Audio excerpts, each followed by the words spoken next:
Some planes never land. At any given moment, the US may have nuclear command planes flying. And it's not just for show. While the Cold War's Chrome Dome ended decades ago, something equally powerful has taken its place. Military satellites have tracked unusual flight patterns of modified Boeing 747s and specialized E-6B Mercury aircraft near strategic facilities. These Doomsday planes can stay airborne for days with aerial refueling. Their existence isn't classified, but their true capabilities and missions often are. Is America still flying nuclear readiness missions without telling the world? The answer may be above your head right now. What few civilians realize is that America's nuclear command system never sleeps. The US maintains a constant airborne presence that could launch devastating retaliatory strikes within minutes. This isn't science fantasy. It's how the US keeps nukes or nuclear command assets effectively airborne 24/7 through high-tech, low-visibility systems that ensure no adversary could ever land a successful first strike. The silent airborne shield. While the public imagines nuclear bombers, America's true airborne nuclear shield takes a different form. Two specialized aircraft maintain America's ability to launch nuclear weapons at all times. The E-4B Nightwatch, nicknamed the Doomsday plane, is a heavily modified Boeing 747 packed with communications technology and hardened against nuclear effects. Its white paint isn't decorative. It reflects thermal radiation from nuclear blasts. Flying alongside it in America's arsenal is the E-6B Mercury, codenamed TACAMO, Take Charge and Move Out. This converted Boeing 707 trails a 5-mile-long antenna to communicate with submerged nuclear submarines. At least one of these aircraft is on 24/7 alert status, either already airborne or ready to launch within minutes. The Air Force confirms this continuous readiness posture as official policy. You've probably never seen an E-4B in the sky, but aviation trackers have. These flights often go dark mid-route, and they're almost always connected to strategic readiness. Recent open-source intelligence has captured E-4Bs circling above Washington, D.C., Nebraska's Offutt Air Force Base, and even conducting rare Pacific flight paths near potential hotspots. Unlike the nuclear bombers of the Cold War, these planes carry no weapons. Their purpose is far more significant. They're flying command centers. Here's the sobering reality. If America's ground-based command centers are destroyed in a first strike, these airborne fortresses become the nation's last line of nuclear authority. The E-4B can stay airborne for a week with aerial refueling. Its 67 separate communication systems ensure the president can always give the order, turning America's grounded missile silos and submarines into an unstoppable retaliatory force.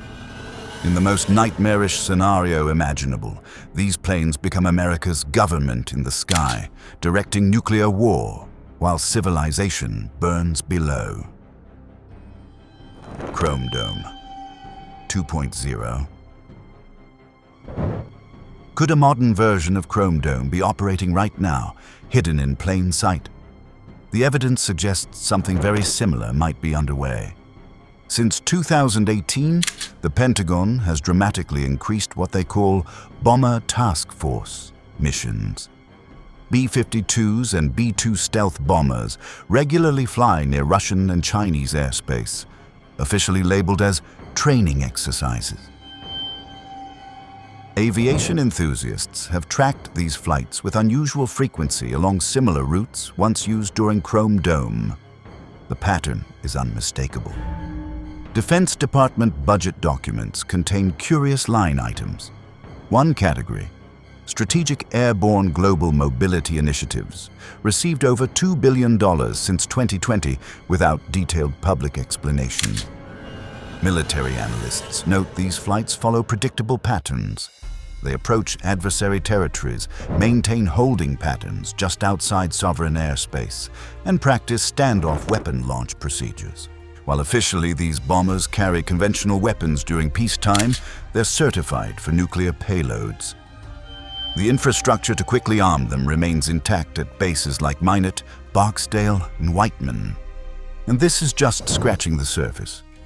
Because what comes next could explain how AI and nuclear command may already be working together. Former Strategic Command officers have hinted at a new philosophy. Instead of keeping nuclear weapons airborne 24/7, keep the command and control network airborne, with bombers ready to launch within minutes. Satellite imagery shows increased activity at bomber alert facilities. New rapid response shelters appeared at 3 major bases between 2020 and 2023. Something has changed in America's nuclear posture. If you find this kind of real-world nuclear readiness fascinating, hit subscribe. We break down what's really happening behind the headlines. The next revelation about America's airborne nuclear capability might shock you even more. Artificial intelligence, nuclear launch chains, and decision autonomy. The intersection of artificial intelligence and nuclear weapons represents the most significant shift in strategic deterrence since the hydrogen bomb. And it's happening right now. DARPA's Assured Autonomy program, launched in 2019, explores using AI for critical military decisions under communications blackout conditions. Documents show $78 million allocated specifically for command and control resilience. U.S. Strategic Command has publicly acknowledged testing AI-assisted targeting systems that could optimize nuclear strike packages in seconds, a task that once took human planners hours. These aren't classified secrets. They're published in defense journals and congressional testimony, hiding in plain sight. It's not science fiction. In fact, U.S. officials have already confirmed testing AI-driven command simulations. That means when seconds count, a machine may already be planning your country's retaliation. The implications are staggering. During a nuclear crisis, human decision makers would still authorize launches, but AI systems would determine optimal flight paths, targeting priorities and survival probabilities. For airborne nuclear assets, this means self-adjusting routes. E-4, Doomsday planes and B-52 bombers can now use machine learning algorithms to autonomously adjust their flight paths if communications are jammed or compromised. RAND Corporation analysis suggests these systems create a perpetual virtual airborne alert, where AI constantly calculates optimal dispersal for nuclear bombers, even when they're on the ground. Former Strategic Command Director General John Hyten testified to Congress that these capabilities allow America's nuclear forces to fight through electronic warfare that would blind older systems.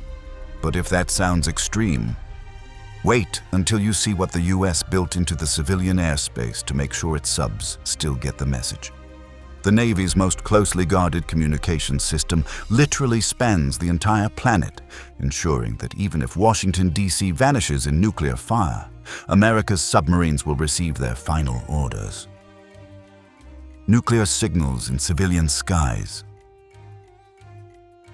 America's nuclear subs can stay hidden for months, but they still need to receive orders.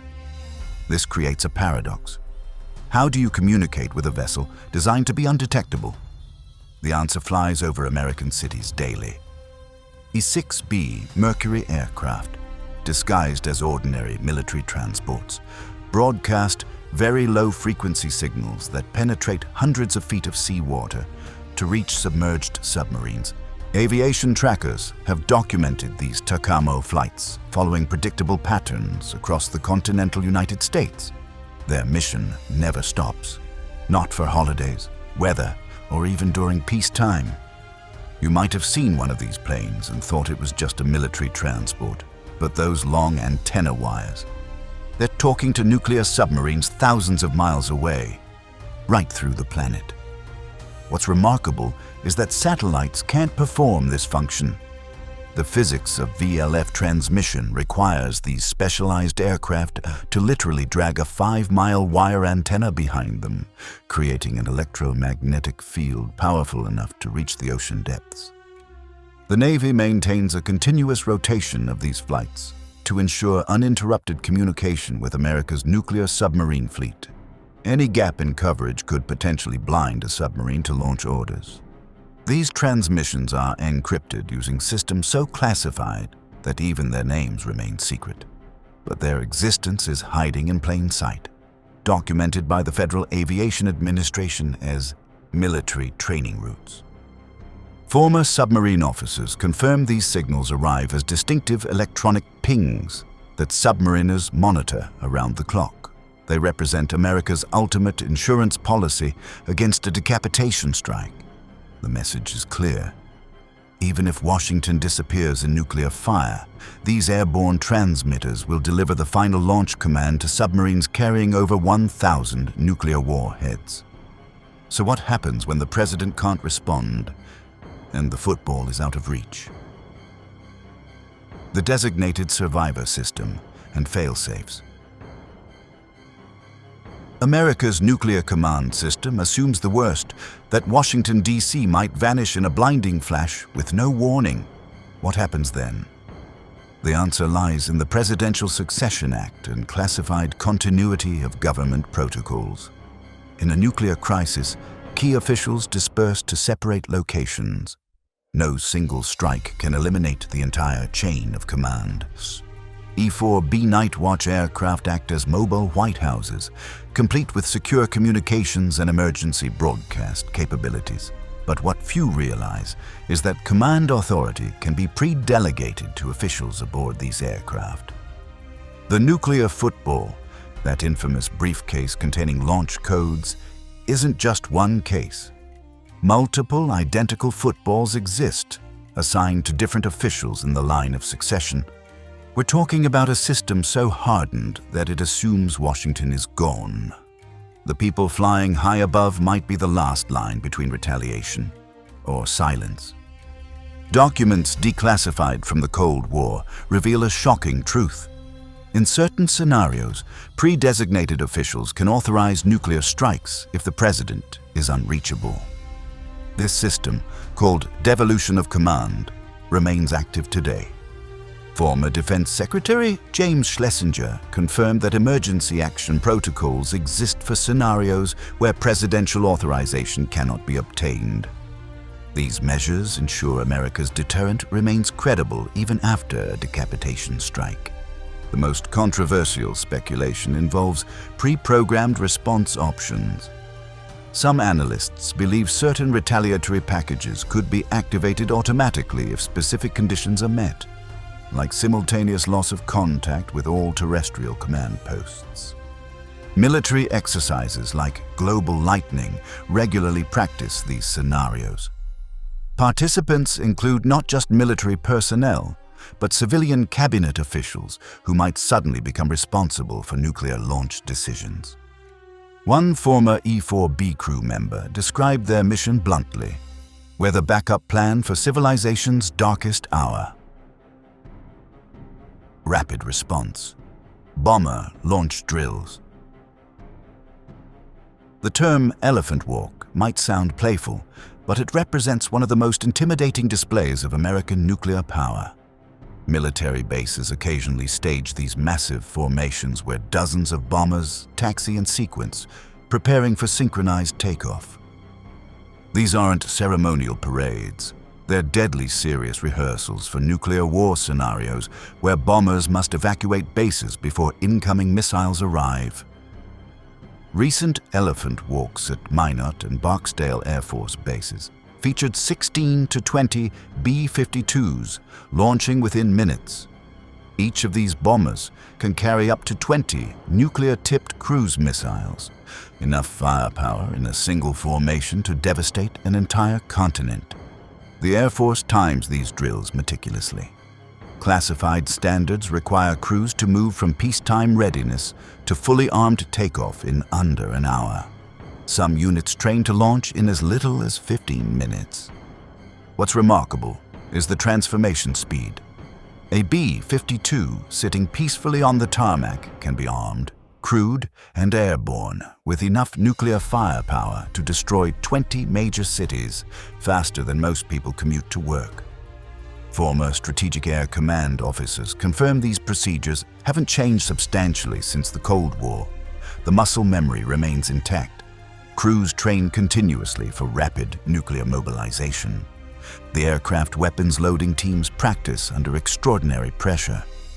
During exercises, maintenance crews race to load cruise missiles onto bombers while wearing bulky protective gear, often in complete darkness or adverse weather. Modern satellite imagery has captured these drills with increasing frequency at U.S. bases worldwide. Analysts note that America's strategic bomber force has increased its exercise tempo by 60% since 2018. So while nukes may not be flying 24/7 with warheads on board, America's ability to strike from the sky never sleeps. The bombers can transition from peaceful training missions to nuclear strike platforms within minutes of receiving the order. The nuclear arsenal remains on a hair-trigger alert, ready to take flight and deliver apocalyptic firepower anywhere on Earth within hours. Chrome Dome legacy and historical accidents. Operation Chrome Dome stands as one of the most audacious military operations in history. For 8 straight years, from 1960 to 1968, the United States kept nuclear-armed B-52 bombers in the air 24 hours a day, 7 days a week. These massive bombers circled predetermined routes near Soviet borders, carrying multiple thermonuclear weapons. At any moment, up to a dozen planes were airborne, ready to strike if war began. Each Chrome Dome mission stretched human and machine to their limits. Crews flew 24-hour sorties covering over 15,000 miles, refueling repeatedly while carrying the deadliest weapons ever created. But this constant nuclear airborne alert came with catastrophic risks. In January 1961, a B-52 broke apart over Goldsboro, North Carolina, dropping 2 hydrogen bombs. One weapons arming sequence activated during the fall. Only a single safety switch prevented nuclear detonation on American soil. The Palomares incident in 1966 proved even more alarming.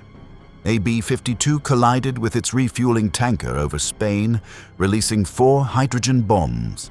2 weapons, conventional explosives, detonated on impact, scattering plutonium across Spanish farmland. The final straw came in January 1968 near Thule, Greenland. A B-52 carrying 4 thermonuclear weapons crashed onto sea ice. The conventional explosives detonated, spreading radioactive material across the frozen landscape. The cleanup required removing 237,000 cubic feet of contaminated ice and snow. Within 24 hours of the Thule disaster, Strategic Air Command terminated Chrome Dome. The risk of accidents finally outweighed the strategic benefits of keeping nuclear weapons constantly airborne. While Chrome Dome ended, its legacy endures in today's nuclear posture. The principles of constant readiness, rapid response, and survivable command systems remain central to America's strategy. Today's approach balances deterrence with safety, keeping the capability without the constant risk of flying armed nuclear weapons over populated areas. The strategy evolved, but the commitment to 24/7 readiness never wavered. The triad and modern force posture. America's nuclear deterrent has evolved into what strategists call the nuclear triad, 3 complementary systems that ensure no enemy could ever eliminate America's ability to retaliate. Deep beneath the plains of Wyoming, Montana, and North Dakota, 400 Minuteman, 3 intercontinental ballistic missiles sit in hardened silos. These missiles remain on constant alert, able to launch within minutes. Their 90% readiness rate means nearly all could fire immediately upon presidential order. Beneath the ocean's surface, Ohio-class submarines patrol silently with Trident II missiles. Each submarine carries enough firepower to devastate an entire country. At any moment, multiple submarines remain on hard alert, positioned within range of potential targets. The third leg consists of America's strategic bomber force, B-52H Strato Fortresses and B-2 Spirit stealth bombers. While they don't fly armed Chrome Dome missions anymore, they maintain rotational readiness with crews prepared for immediate launch. Binding this triad together are the airborne command posts, E-4, B Nightwatch, and E-6 B Mercury aircraft. These platforms ensure that even if ground command centers are destroyed, the order to launch can still reach every nuclear weapon in America's arsenal. This integrated system achieves something remarkable. America's nuclear force doesn't need weapons physically airborne 100% of the time to maintain constant global retaliatory power. The missiles are always ready, the submarines always hidden, and the bombers always prepared.